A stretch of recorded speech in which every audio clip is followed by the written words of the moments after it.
안녕하세요. 북스타 평희입니다. 구독과 좋아요 진심으로 감사드립니다.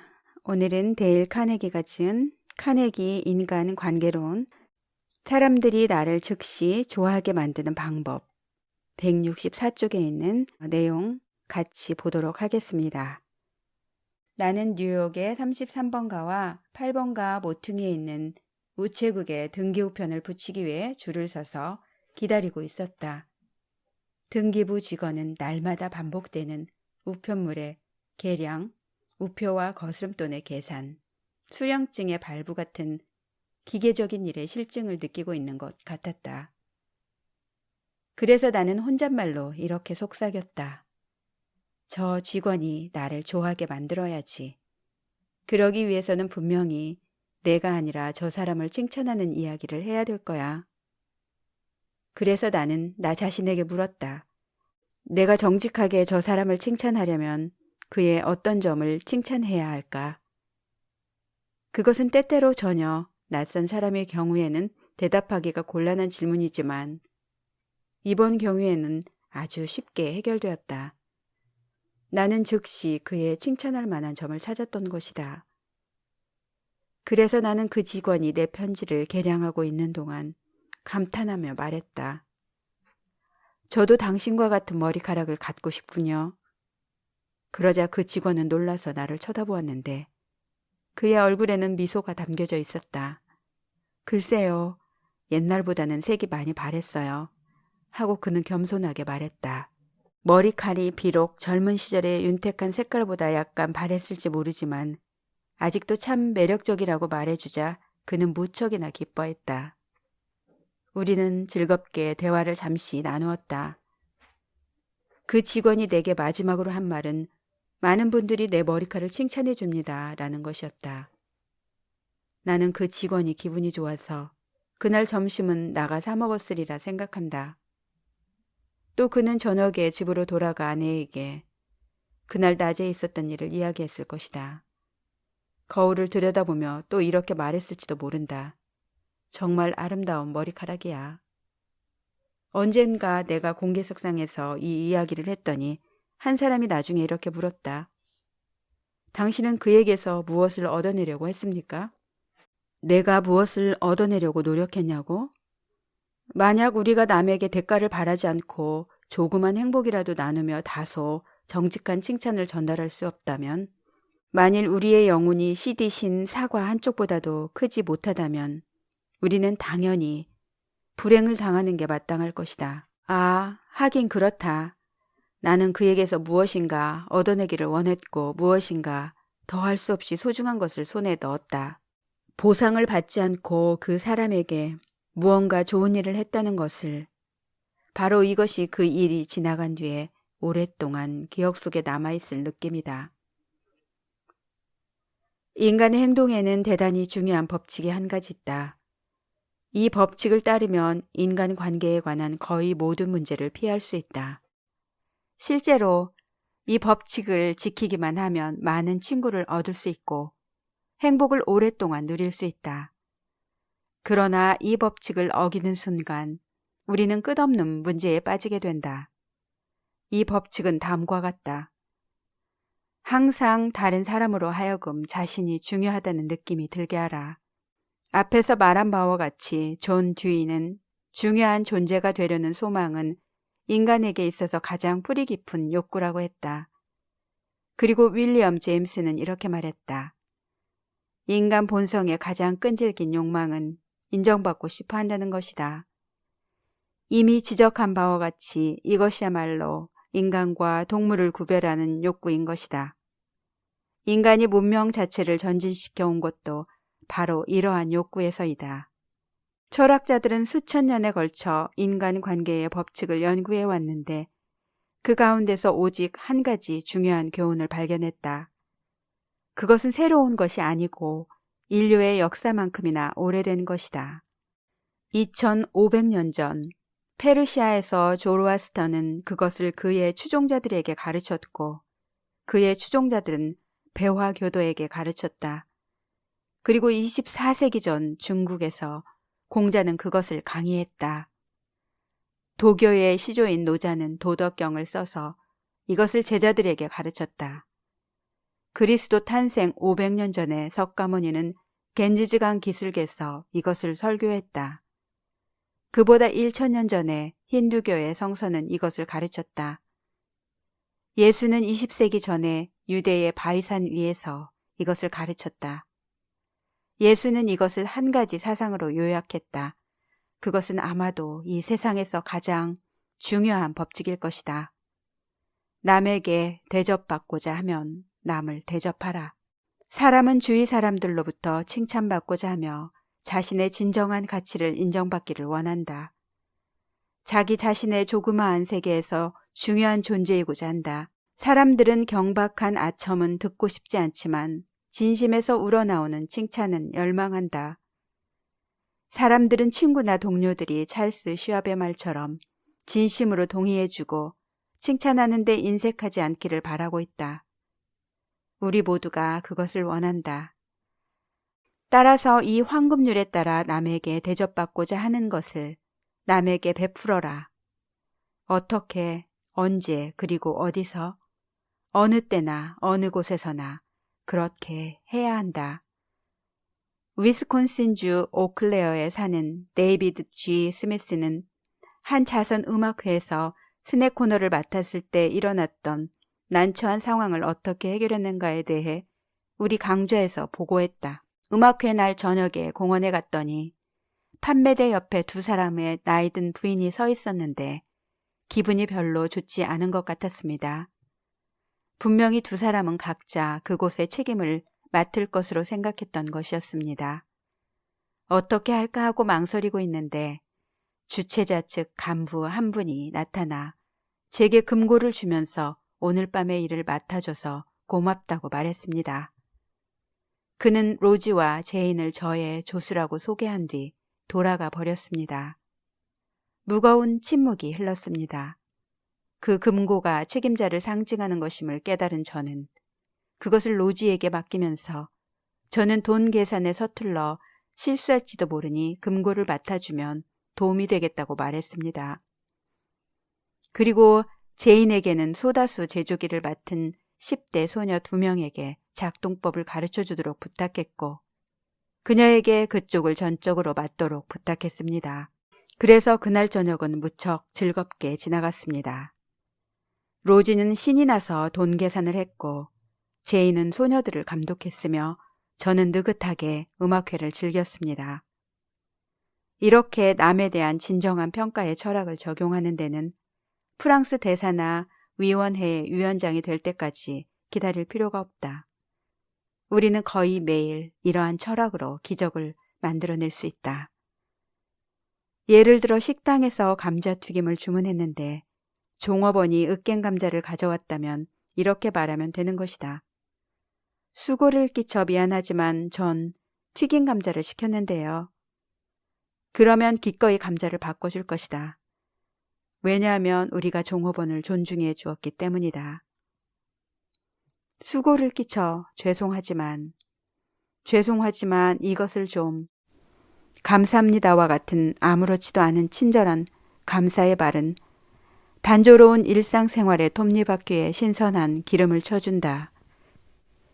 그리고 이러한 태도는 훌륭하게 교육받았음을 나타내는 증명이기도 하다. 또 다른 예를 들어보겠다. 홀 케이는 20세기 초 크리스천 재판관, 맨섬의 사람들 등의 베스트셀러를 쓴 작가로 수백만 명의 사람들이 그의 소설을 애독했다. 그는 대장간집 아들로 태어나 일생 동안 8년간의 교육밖에 받지 못했다. 하지만 사망할 당시 그는 그 시대의 가장 부유한 작가였다. 홀 케인이 작가가 된 경위는 다음과 같다. 그는 소네트 14행시와 발라드를 무척 좋아했는데 특히 영국의 시인 단테 가브리엘 로세티의 시를 좋아했다. 그는 로세티의 예술적 업적을 찬양하는 글을 썼고 그 사본을 로세티에게 보냈다. 로세티는 매우 기뻐했다. 그는 아마 나의 능력에 대해 이처럼 고매한 의견을 지닌 젊은이는 틀림없이 뛰어난 인물일 거야 라고 혼자 중얼거렸을 것이다. 그래서 로제트는 이 대장장이의 아들을 런던으로 오게 하여 자신의 비서로 채용했다. 이것이 홀 케인의 인생의 전환점이 되었다. 새로운 일자리에서 일하며 당시의 유명 문인들과 만날 수 있었고 그들의 충고와 격려에 힘입어 작가로서의 길을 걷게 되었다. 맨 섬에 있는 홀 케인의 집인 그리바 캐슬은 전 세계로부터 찾아오는 관광객들의 메카가 되었고 그는 수백만 달러의 유산을 남겼다. 그러니 누가 알겠는가, 만약 홀 케인이 유명한 시인을 찬양하는 글을 쓰지 않았더라면 그는 이름도 없는 가난뱅이로 일생을 마치게 되었을지도 모른다. 진심에서 우러나오는 칭찬은 이와 같이 헤아릴 수 없는 위력을 가지고 있다. 로제트는 자신을 중요한 인물이라고 생각하고 있었고 그것은 결코 이상한 것이 아니다. 거의 모든 사람은 자기 자신을 매우 중요한 존재로 여기고 있다. 따라서 사람들의 인생은 누군가가 그를 중요한 존재라고 느끼게만 해준다면 달라질 수도 있다. 캘리포니아에서 우리 강좌를 맡고 있는 로널드 제일 롤랜드는 미술 공예 교사이기도 한데 그의 초보 공예 클래스에 다니는 크리스라는 학생에 관해 우리에게 편지를 보내왔다. 초급반에 있는 크리스는 대단히 조용하고 내성적인 소년으로 자신감이 없어서 종종 교사의 관심 밖에 있는 그런 학생이었습니다. 저는 이 반 외에도 고급반을 가르치고 있었는데 그곳은 초급반에서 뛰어난 재능을 인정받은 학생들이 모여있는 곳으로 모두가 들어가기를 원하는 곳이었습니다. 수요일 실습 시간에 크리스는 부지런히 자기 책상에서 작업을 하고 있었습니다. 저는 그의 내부 깊숙한 곳에서 불이 활활 타오르는 것을 느낄 수 있었습니다. 저는 그에게 고급반에서 배우고 싶으냐고 물어보았습니다. 그때 저는 그 14살짜리 수줍은 소년의 얼굴에 나타난 그 감정을 표현할 길이 없습니다. 그는 눈물을 참느라 애를 쓰면서 이렇게 말했습니다. 저 말입니까, 롤랜드 선생님? 제가 그렇게 잘할 수 있을까요? 그렇고 말고, 크리스. 너는 재능이 있어. 저는 그 말 이외는 할 수가 없었습니다. 제 눈에도 눈물이 괴었기 때문입니다. 그날 크리스가 교실을 걸어나갈 때 키가 2인치는 더 커 보였습니다. 크리스는 저를 반짝이는 눈으로 쳐다보면서 고맙습니다, 롤랜드 선생님 하고 말했습니다. 그는 제가 언제까지나 잊지 못할 하나의 교훈을 주었습니다. 자신이 중요하다는 것을 느끼고 싶어하는 우리의 강렬한 욕구 말입니다. 이러한 교훈을 잊지 않기 위해서 나는 중요한 존재다라고 쓴 표어를 만들었습니다. 이 표어를 모든 학생이 볼 수 있도록 교실 앞쪽에 붙여놓았습니다.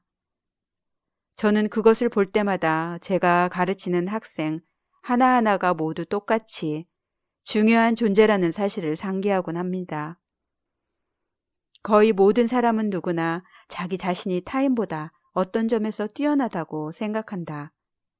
따라서 상대방의 마음을 확실하게 사로잡는 방법은 당신이 그들의 중요성을 알고 있다는 것을 은연중에 그들에게 알려주고 성실하게 그들의 중요성을 인정하는 것이다.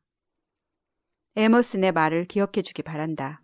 내가 만나는 모든 사람은 어떤 점에서는 나보다 앞서 있다. 그 점을 나는 그들에게서 배워야 한다. 그런데 불행하게도 남에게 자랑할 만한 장점을 전혀 갖추지 못한 우리 인간은 종종 역겨울 정도로 요란하게 자기 선전으로 자신을 눈가림하려고 든다. 셰익스피어가 표현한 것처럼 인간, 오만불손한 인간이여 하잘것없는 얄팍한 권위를 내세워 하늘을 앞에 두고 우스꽝스런 농간을 부리고 있도다. 천사를 울리려고 하는구나. 내가 이야기하고자 하는 것은 내 강좌에 참가한 실업계 인사들이 이러한 원리들을 사용하여 얼마나 큰 성과를 올렸는가 하는 점이다. 코네티컷에 사는 한 변호사의 경우를 소개하겠다. 내 친척에게 신뢰가 되기 때문에 그 변호사의 이름은 언급하지 않겠다. 나의 강좌에 등록한 직후 RC는 친척들을 방문하기 위해 아내와 함께 롱아일랜드로 차를 몰고 갔다. 아내는 남편을 고령의 숙모와 이야기하도록 남겨두고는 혼자서 다른 젊은 친척을 방문하기 위해 나갔다. RC는 칭찬의 원리를 어떻게 적용했느냐에 관해 얼마 뒤 강좌에서 보고해야 했기 때문에 숙모와 이야기를 하면서 경험을 쌓아보는 것도 좋겠다고 생각했다. 그래서 그는 솔직하게 칭찬할 수 있는 것이 없을까 하고 집안을 살펴보았다. 이 집은 1890년경에 지은 집이죠? 하고 그가 물었다. 그렇지, 이 집은 바로 그 해에 지었다네. 이 집은 제가 태어난 집을 연상케 하는군요. 하고 그가 말했다. 정말 아름다운 집이네요. 방도 넓고 튼튼하게 지었고요. 요즘은 이런 집이 별로 없어요. 자네 말이 맞아 하고 숙모는 동의했다. 요즘 젊은 사람들은 아름다운 집에는 관심이 없지. 좁다란 아파트에 늘 자동차를 타고 돌아다니길 즐길 뿐이야. 이 집이야말로 꿈의 집이라네. 숙모의 목소리는 그리운 추억으로 약간 떨리고 있었다. 이 집은 사랑으로 지어진 집이라네. 남편과 나는 이 집을 짓기 전에 몇 년 동안 이런 집을 꿈꾸었지. 이 집은 건축가의 손을 빌리지 않고 우리끼리 설계해서 지은 거라네. 숙모는 그에게 집안을 보여주었고 그는 숙모가 여행 중에 여기저기서 사들여 소중하게 간직해온 아름다운 물건들, 즉 페이즐리 숄, 오래된 영국제 찻잔 세트, 웨지 윗옷, 프랑스풍 침대와 의자, 이탈리아 그림, 한때 프랑스의 고성에 걸려있던 실크 커튼 등에 대해 진심으로 찬사를 보냈다. 집안 구석구석을 그에게 보여주고 난 숙모는 그를 차고로 안내했다. 그곳에는 새 것과 다름없는 패커드 자동차 한 대가 서 있었다. 남편이 세상을 떠나기 전에 나를 위해 저 자동차를 사주었다네. 하고 숙모는 부드러운 목소리로 말했다. 남편이 죽은 다음에는 한 번도 타지 않았지. 자네는 좋은 물건을 보는 안목이 있는 것 같군. 그래서 난 이 차를 자네에게 주겠네. 숙모님, 그건 곤란합니다. 하고 그가 사양했다. 물론 숙모님 호의는 감사하지만 저는 받을 수 없습니다. 저는 숙모님과 핏줄이 닿은 친척도 아닙니다. 제게는 새 자동차가 있습니다. 그리고 숙모님 친척 가운데도 패커트 차를 갖고 싶어하는 사람이 많이 있을 거고요. 친척이라고? 하며 숙모는 소리쳤다. 물론 내가 죽으면 저 자동차를 가져가려고 기다리고 있는 친척들이 많이 있을 테지. 그러나 어림도 없는 이야기야. 그들은 이 차를 가질 수 없어. 친척에게 물려주고 싶지 않으시면 중고 자동차 업자에게 파실 수 있을 텐데요. 하고 그가 말했다. 이 자동차를 팔라고? 하며 숙모는 비명을 질렀다. 내가 이 자동차를 팔 것 같은가? 얼굴도 모르는 낯선 사람이 이 자동차를 몰고 길거리를 왔다 갔다 하는 모습을 내가 보고 있을 수 있다고 생각하는가? 저 차는 남편이 나를 위해 사준 차란 말일세. 팔 생각은 꿈에도 없다네. 나는 꼭 자네에게 이 차를 주겠네. 자네는 아름다운 물건을 보고 칭찬할 줄 아는 사람이니까 말일세. 그는 받지 않으려고 끝까지 사양했으나 숙모의 감정을 상하게 하면서까지 버틸 수 없었다. 넓은 집에 홀로 남겨져 페이즐리 숄과 프랑스의 골동품과 자신의 추억 속에 파묻혀 살고 있던 숙모는 조금의 칭찬에도 굶주려 있었다. 숙모도 한때는 젊었고 아름다웠으며 남성들의 구애도 많이 받았었다. 또 사랑이 가득 담긴 집을 짓고 그 집을 아름답게 꾸미기 위해 유럽 각지로부터 가구들을 사 모으기도 했다. 이제 나이가 들어 세상과 격리된 고독 속에 살고 있는 숙모는 조그마한 인간적인 따뜻함과 마음속으로부터의 작은 칭찬을 갈구하고 있었던 것이다. 그러나 누구 한 사람 그것을 주지 않았다. 사막에 솟은 한 줄기 샘물처럼 그녀가 그것을 발견했을 때 숙모의 감사하는 마음은 자신이 아끼는 베커트 차를 선물로 주지 않고서는 도저히 표현할 수가 없을 정도였던 것이다. 또 다른 경우를 예로 들어보겠다.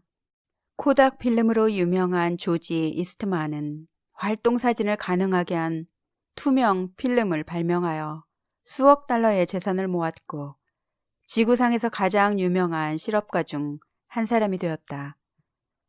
그러나 이러한 모든 성공을 이룩한 사람조차도 우리처럼 약간의 칭찬을 갈구하고 있었다.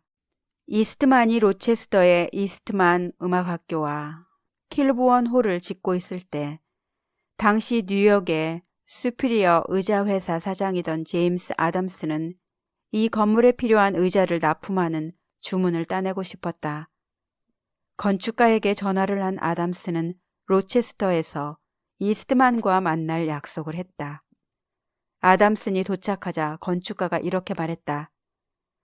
나는 당신이 이 주문을 따내기를 원하는 것을 알고 있습니다. 하지만 만일 당신이 조지 이스트만의 시간을 5분 이상 빼앗게 된다면 가망이 없다는 것을 감히 말할 수 있습니다. 그분은 완고한 원칙주의자이며 항상 바쁜 사람입니다. 그러니 요점만 빨리 설명하고 나오는 것이 상책입니다. 아담스는 그 말대로 하기로 마음먹었다.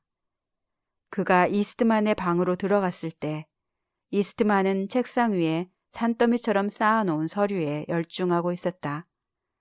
잠시 후 그는 고개를 들어보고는 안경을 벗으며 건축가와 아담슨에게로 걸어오며 말했다. 안녕하십니까? 어떤 일로 오셨습니까? 건축가는 아담슨을 소개했고 지체 없이 아담슨은 이렇게 말했다. 회장님을 기다리고 있는 동안 저는 회장님 사무실을 둘러보면서 감탄했습니다. 이런 방에서 일할 수 있으면 얼마나 좋을까 하는 생각이 절로 나는군요. 저도 실내 장식 가구 사업을 하고 있지만 이렇게 훌륭한 사무실은 생전 처음입니다. 그러자 조지 이스트만은 이렇게 말했다. 당신이 내가 거의 잊고 있던 것을 상기시켜 주는군. 정말 아름다운 사무실이죠. 처음에 이곳을 지었을 때는 나도 매우 좋아했어. 하지만 요즘엔 워낙 일에 쫓기다 보니 어떤 때는 몇 주일이고 방 안을 둘러볼 틈이 없어졌단 말이오. 아담스는 방 한쪽 구석으로 걸어가 손으로 벽에 판자를 문질러 보았다. 이건 영국산 떡갈나무 아닙니까? 이태리산 떡갈나무와는 약간 결이 다르죠. 그렇지 하고 이스트만이 대답했다. 영국에서 수입해 왔는데 목재 전문가인 친구가 나를 위해 골라준 거요. 그리고 이스트만은 그를 방 안으로 안내하면서 목재의 균형, 색채, 목각, 그리고 자신이 직접 고안해 만든 것들을 설명해 주었다. 방 안을 둘러보며 목제품을 감상하다 두 사람은 창문 앞에서 잠시 걸음을 멈추게 되었다. 그러자 이스트만은 조용하고 부드러운 목소리로 자신이 추진하고 있는 사회 사업을 위한 갖가지 시설들, 로체스터 대학교, 종합병원, 아동병원, 양로원 등에 대해 설명하기 시작했다. 아담스는 인간의 고통을 덜어주기 위해 큰 돈을 쓰고 있는 이스트만의 이상주의적인 태도에 대해 진심으로 경의를 표했다. 그러자 이스트만은 유리상자를 열고 그가 최초로 소유했던 카메라를 꺼냈다. 그것은 어떤 영국인으로부터 사들인 발명품이었다. 아담스는 이스트만에게 사업 초기에 겪어야 했던 난관들에 대해 자세히 질문했다. 이스트만은 가난했던 어린 시절을 이야기하고 보험회사의 직원으로 근무하는 동안 홀어머니가 어떻게 하숙집을 꾸려나갔는지를 이야기했다. 가난에 대한 공포감이 그를 밤낮으로 괴롭혔기 때문에 이스트만은 어머니가 고생하지 않도록 돈을 벌기로 결심했다. 아담스는 이스트만이 사진 건판을 가지고 실험하던 이야기를 하는 동안 더 많은 질문을 던져 대답을 이끌어냈고 그의 이야기를 열심히 경청했다.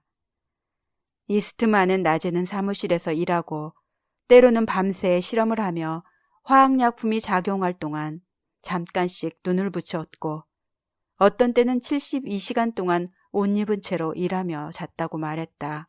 제임스 아담스는 이스트만의 사무실에 10시 15분에 들어갔는데 5분 이상 지체해서는 안 된다는 경고를 받았음에도 불구하고 1시간이 지나고 2시간이 지나도 그들은 계속 이야기를 나누고 있었다. 마지막으로 이스트만은 아담슨을 돌아보며 말했다. 지난번에 일본에 갔을 때 의자를 몇 개 사가지고 와서 집 안마루에 놓아두었어. 그런데 햇빛 때문에 페인트가 벗겨지지 뭐요. 시내에 나갔을 때 페인트를 사다가 내 손으로 칠했죠. 내 페인트 솜씨를 보시지 않겠소? 좋소이다. 우리 집에 가서 점심을 함께 하면서 보여드리죠. 점심 식사를 한 뒤 이스트만은 자신이 일본에서 사온 의자를 보여주었다. 그것은 몇 달러밖에 안 되는 물건이었지만 그는 자신이 직접 페인트 칠을 했다는 이유로 자랑스럽게 생각하고 있었다. 공사의 의자 대금은 9만 달러에 달했다. 누가 그 주문을 따냈을까? 제임스 아담슨일까? 아니면 다른 경쟁자일까? 이 일이 있고 난 뒤부터 이스트만이 죽을 때까지 두 사람은 가까운 친구로 지냈다. 프랑스의 루앙의 한 레스토랑 주인인 클로드 마레는 이 원리를 이용하여 중요한 직원을 잃을 뻔한 위기에서 벗어났다.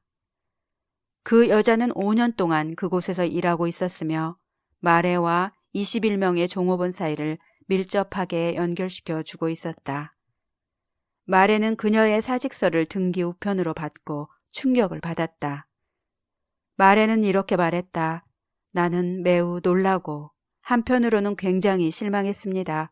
내가 그녀에게 섭섭하게 대한 일이 없었고 그녀가 요구하는 일은 거의 모두 들어주어 왔기 때문입니다. 내가 그녀를 종업원으로서가 아니라 친구로 생각했기 때문에 다른 종업원보다 그녀에게 더 많은 것을 요구했는지도 모릅니다. 물론 나는 납득할 만한 설명 없이는 사표를 받아들일 수 없었죠. 그래서 그녀를 불러 이렇게 말했습니다. 폴레트, 내가 당신의 사표를 받을 수 없다는 것을 이해하시겠습니까? 당신은 나와 이 레스토랑을 위해서 없어서는 안 될 사람이요. 당신은 이 레스토랑이 성공하기 위해 정말로 필요한 사람입니다. 나는 모든 종업원들 앞에서 반복하여 이런 이야기를 했고 그녀를 우리 집으로 초대해 가족이 있는 곳에서 그녀에 대한 나의 신뢰감을 털어놓았습니다. 폴레트는 사표를 철회했습니다. 오늘날에 이르러 그 어느 때보다도 그녀에게 전적인 신뢰를 보내고 있고 기회 있을 때마다 그녀가 한 행동에 대해 칭찬을 아끼지 않으며 그녀가 나와 레스토랑을 위해 얼마나 중요한 존재인가를 보여줍니다. 사람들에게 그들 자신에 관한 이야기를 하라. 이것은 대영 제국의 재상을 지낸 대정치가 디즈렐리의 말이다. 사람들에게 그들 자신에 관해 이야기를 하라. 그러면 그들은 몇 시간이고 귀를 기울일 것이다. 상대방으로 하여금 중요하다는 느낌이 들게 하라. 단 성실한 태도로 해야 한다.